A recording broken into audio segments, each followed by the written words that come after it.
Hello friends, எல்லாருக்கும் வணக்கம். இப்போ கடவுள் ஒரு மனிதன் முன்னாடி தோன்றி கனவுல என்ன உனக்கு வர வேண்டும் என்று கேட்டார். அதுக்கு அந்த மனிதன் கூறியது என்னன்னா, எனக்கு நான் ஒரு வெட்னரி டாக்டர் ஆகணும்.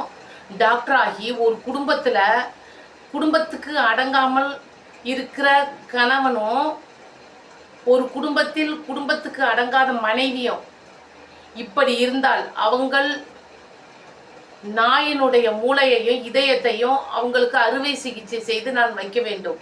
அப்படி இருந்தால் அந்த குடும்பத்தை சார்ந்தவங்க பிள்ளைங்கெல்லாம் நல்லா வாழ்வாங்க. சமூகத்தில் எந்த மாற்றமும் ஏற்படாது, பிரச்சனையே இல்லாமல் இருக்கும்.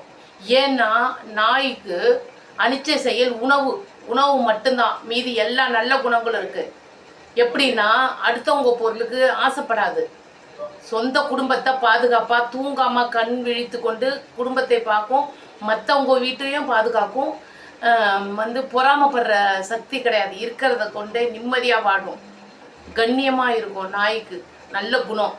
அந்த நாயினுடைய குணத்தை மனிதனுடைய இதயத்தையும் மூளையும் நாய்க்கும் வைத்தால் நன்றாக இருக்கும் அப்படி என்று கூறினார். அதற்கு அந்த கடவுள் யாருக்கு எதை வைக்க வேண்டும் என்று எனக்கே தெரியாமல் தான் நான் வைத்தேன். எனக்கு இப்பவும் என்ன செய்ய வேண்டும் என்று வைக்கத்தான் முடியும். அதை மாற்ற என்னால் முடியவில்லை. என்ன செய்வது என்றே புரியாமல் நானே திகைத்து கொண்டு இருக்கின்றேன். அதனால்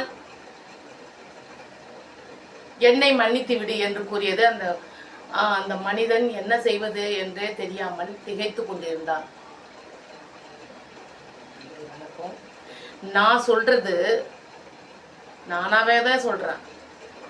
இப்படி இருந்தால் நன்றாக இருக்கும், இது சரியில்லை நான் பேசுவது என்று யாராவது கூறினால், தவறான மனிதர்களையும் அவங்கள் குணத்தையும் மாற்றிவிட்டு என்னிடம் கேளுங்கள்.